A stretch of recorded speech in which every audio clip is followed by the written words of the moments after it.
Hi, I'm Frances McCarthy, Education Officer at MTU's Blackrock Castle Observatory. And I'm here with our EIRSAT-1 classroom resource developed for ESERO Ireland to support Engineers Week. You can find the resource booklet at esero.ie. Throughout this resource booklet, we're going to use the Curious Minds ESERO framework for inquiry to help the children of your class explore, engage, wonder, have questions, investigate, take the next step, and then reflect on their learning. EIRSAT-1 is an exciting project. It's a CubeSat, a small satellite built by a team of students at UCD. It's waiting for a launch date when it will be launched into space and carry out a series of experiments.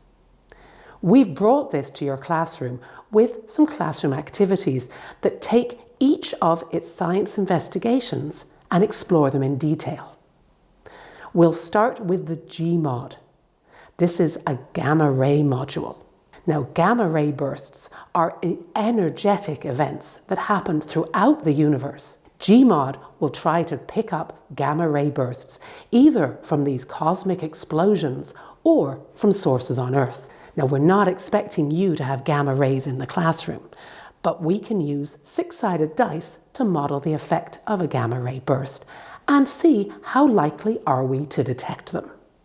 So go get as many dice as you can.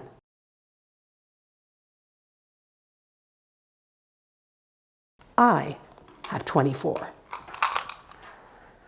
With our gamma rays, they're explosions in space, usually when a black hole is forming.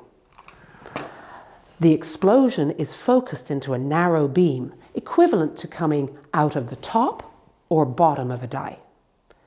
So look at your six-sided dice. Which two numbers are on opposite sides? The children can explore this and roll the dice and learn which two numbers they should look for.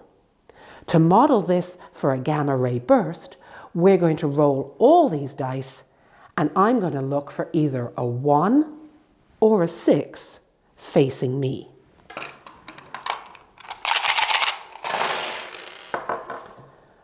I've got a lot of 1s and 6s.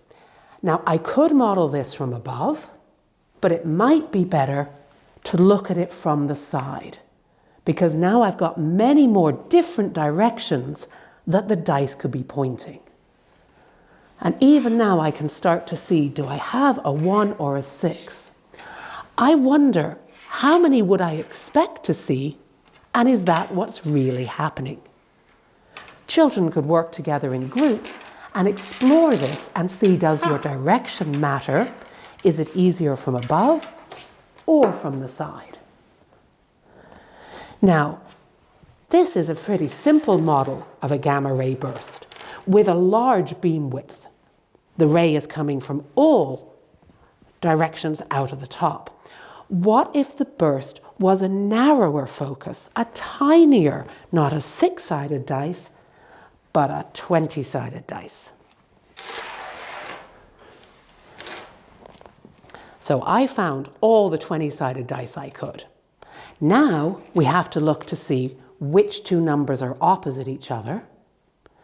So I have a 0, and opposite it is another 0. I love a 20-sided dice that goes 1 to 10 twice. So I'm going to look for the 0, the 10, or the 20, because the 0 can represent either 10 or 20. How many would you expect this time? If the beam is narrower, there should be fewer. And we can check in the same way.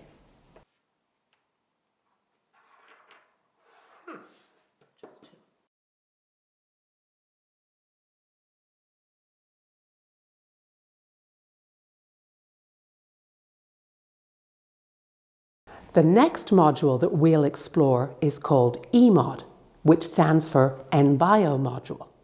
EnBio is an Irish company that has produced two coatings that can be used on spacecraft. One is called solar white, one is called solar black. Children can explore in the same way that EIRSAT-1 will explore, how do these two different coatings work out in space?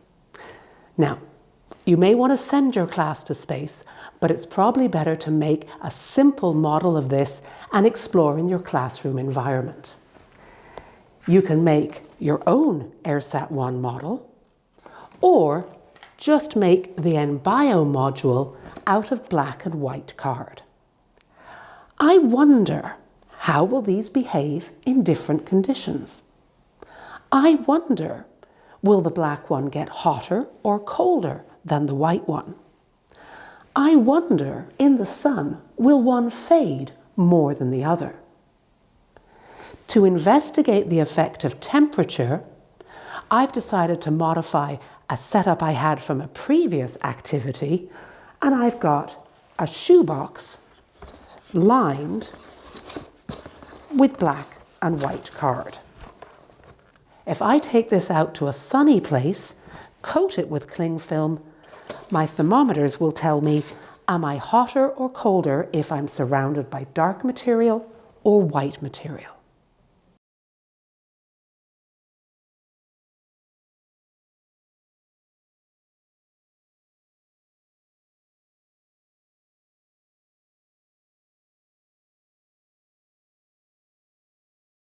Children can come up with any question.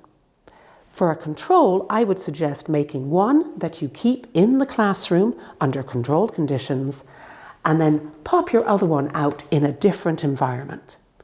This may take a few weeks to see a difference, but that's a great way to do a long-term science activity.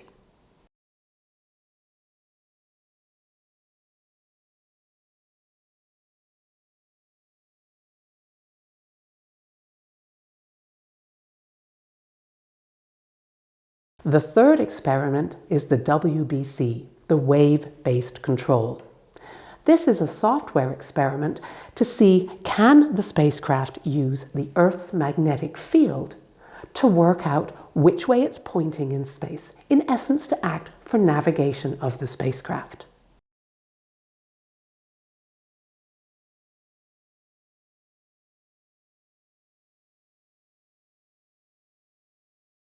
Now, magnetic fields are a great activity that children can explore.